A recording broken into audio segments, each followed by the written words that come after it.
Ahoy there, Captain Benzie here, coming at you with another quick tutorial for EVE Echoes. Today we're going to be looking at stealth bombers, what they are, and how to use them. Before we jump in, if you are enjoying this content or finding it useful, please do let me know. You can hit like on the video, subscribe to the channel if you haven't already, and share it with your friends, or you can come let me know either in the comment section down below, on Twitter, on Facebook, Instagram, Patreon, Discord, or indeed in the game itself. I do love chatting with you guys. Let me know what content you'd like to see, and I will see if I can put it out as soon as I can. Anyway, with all that said and done, let's jump in to looking at stealth bombers.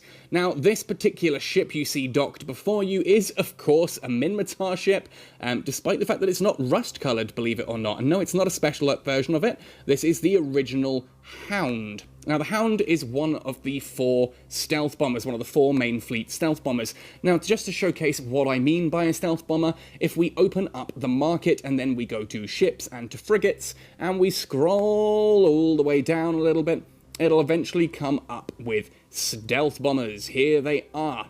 Now, as you can see, there are 4 main types of stealth bomber that then have a secondary, like a tier 2 version.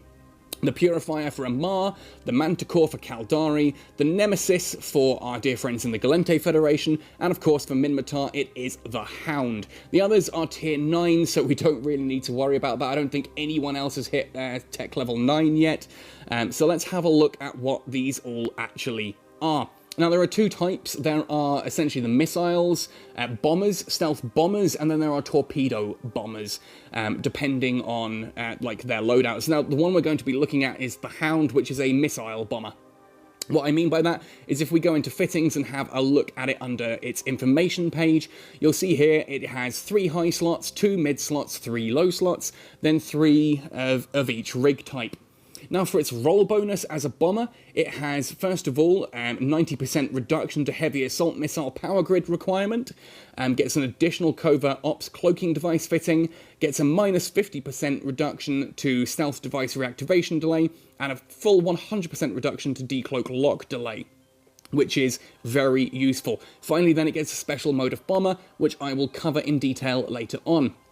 Now, the special sort of skill bonuses that this particular ship gets, for medium missile operation, it gets plus 5% for heavy assault missile explosive damage, and for advanced frigate command, it gets a minus 5% inertia modifier. Now, when you look at it otherwise in its stats, being a frigate, it's fairly fast-moving, flight velocity of 310 meters per second and a warp speed of 4.5 AU, decent enough power outgrid of 52 megawatts, signature radius is tiny at 38 meters, cargo hold leaves a lot to be desired at 510, but it's still bigger than some of the ones I've shown you recently. I'm looking at you, Dramiel. And finally, its overall defense of 1640 is, as you would expect for a frigate, fragile. It is a frigate, but hang on, if it's a frigate, why is it using heavy assault missiles? Aren't heavy assault missiles medium turrets, the kind of things that you would put onto a cruiser, for example? Well, yes, actually, they are, and that's the wonderful joy of a stealth bomber. This is a frigate, it's fast-moving, but you can actually put on heavy assault missiles, the cruiser missiles. Now, the advantage of this, ultimately, isn't overly clear if you're looking to do PvE, but it is an absolute beast in PvP. Now, unfortunately, that does mean I'm not going to be able to show you this properly in effect, but we're still going to go over it and we're still going to talk about the details. Now, the reason I say it's not overly useful in PvE is that straight up and down, that missile range is 11.39 kilometers, but you'll see explosion velocity is 101 meters per second. It's fairly quick explosion velocity, but it is a large radius, explosion radius of 119 meters. That means that the application of heavy assault missiles is not great when it comes to targeting other frigates and other destroyers. This is by far a cruiser killer. If you want to go out into belts with a mate, you've got a mate who's going in something like a retriever because it's got that massive oar hold, you go out in one of these bad boys cloaked, you drift into into the belt, you put your cloak on, you drift up to a target, you lock it down, and you blow it to smithereens very, very quickly. Your friend then comes in and empties the ore hold into his own. This is having just done a video on strip mining, essentially I thought I'd do a video on how to blow up strip miners, and this is the ship that you're going to want for that. Anyway, so that's what we're talking about there. We've got the basics of this ship now. The fittings details are on screen here. You can see that this, as a frigate, has a defense of 218.71 DPS. And again, that is with me not skilled in medium missiles. I don't have skills, really, in medium missiles. So if you're using something like a Caracal, then going into a stealth bomber is a great way because you'll already have those medium missile skill points. So how do you fit it? Well, that's pretty straightforward. For the high slots, you put in whatever heavy assault missile launchers you can get your grubby mitts on. I've gone for the Challengers because they're fairly hard hitting.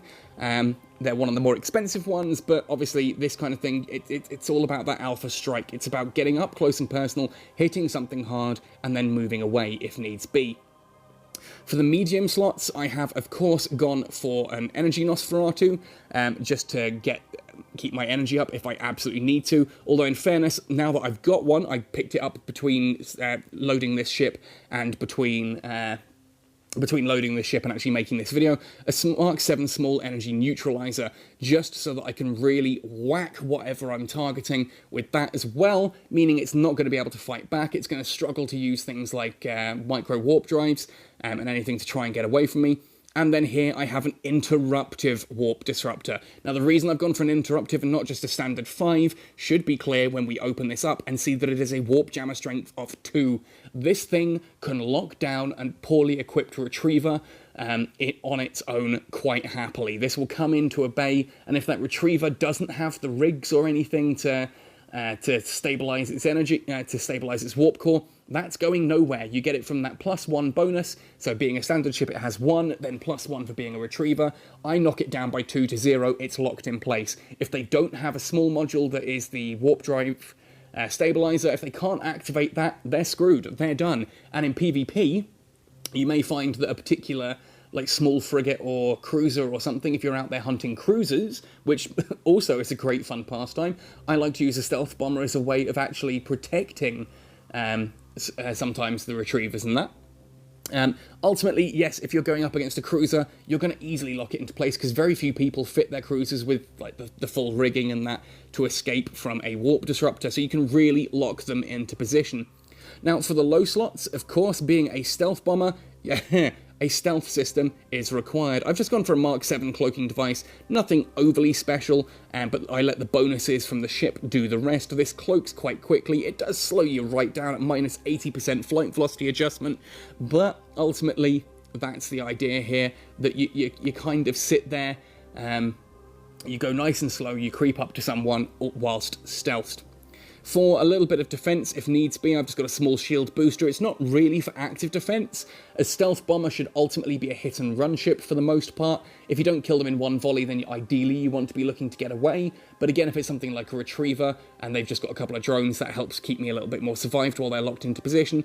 And of course, a Mark 7 ballistic control system to activate and really whack those missiles into someone's face. Now, of course, you could go into like one of the control computers on there as well. I do think that's going to absolutely obliterate your power grid, though. Some people I know do like to put in multiple ballistic control systems onto the one ship just to really, really pump up those missile damages. Under rigs, your standard rigs over here, the mechanical rigs, are going to be ignored for this. Power grid rigs, you are a hit and run ship, so ultimately what you're going to want to do is make sure you deal more damage. So if we go into power grid rigs, what I would wholeheartedly recommend, not drone rigs, I tapped the wrong darn thing, is to go into your missiles.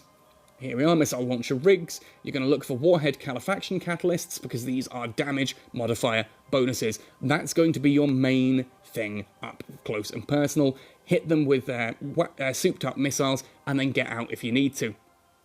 Now, ultimately, as I said, I can't really showcase this in action just because I've got no ideal way of showing you up against a cruiser, and it does struggle against frigates or destroyers, but that is ultimately what a stealth bomber does. Now, I did mention I would talk about the bombing mode, so I'm going to undock now and explain what that does.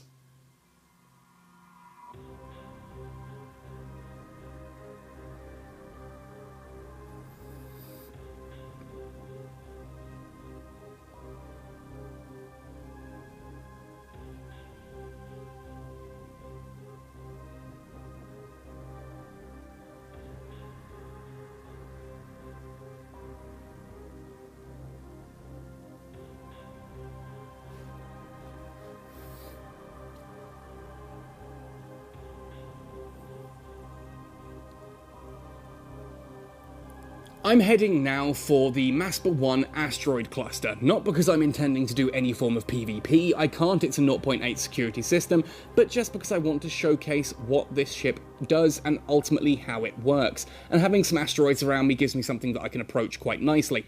So here we are, you can see I'm out in space now. What I would do is I would warp into an asteroid belt like this, I would immediately cloak up, just so that I'm nice and protected, and you'll see that straight away off that cloak goes. I can now target myself to an enemy ship, in inverted commas, and hit approach. Now you see that it's quite slow, because I've got that stealth on, which is where you could fit like a micro warp drive or like an afterburner on if you really wanted to, but ultimately I like to use this point as recon. You can sit there, you can go into your local, you can have a look and see what else is going on, anyone else nearby. You know that your friend is sitting nearby somewhere else in one of the other belts or next to one of the stars or planets or something, waiting for the news that you've done what you need to do. But you drift close, you'll notice that if I go to try and lock onto this particular thing, I can't because my ship is cloaked. So what you'd have to do is ultimately uncloak your ship and then immediately lock. You see that because of the scan resolution on this particular ship, it does lock much faster than other ships would, and as soon as that happens, obviously I decloak, de-stealth, I'm now a target myself, but I would launch my missiles, I'd whack that computer on and launch my missiles. If needs be, you can go into bombing mode. Now I'm going to tap this on here, and you'll see that I get an alert on the side here. The big takeaway from this is missile flight time and missile explosion damage do both go up, but a lot of your other things go down. You're now a bigger target, you're easier to hit, you're slower moving, your capacitor recharges slower, and your missiles have a larger explosion radius, meaning against things like frigates and destroyers, which you would already struggle against, you're going to really struggle and do very little damage, simply because those particular things now are not, you know, its application. If you go and watch my missile video, I explain it better there. It's that idea that you've got a big explosion, and it's slow moving, so a fast moving little ship is a little ship going through a big explosion, and it's fast moving and can often outrun the actual explosion radius.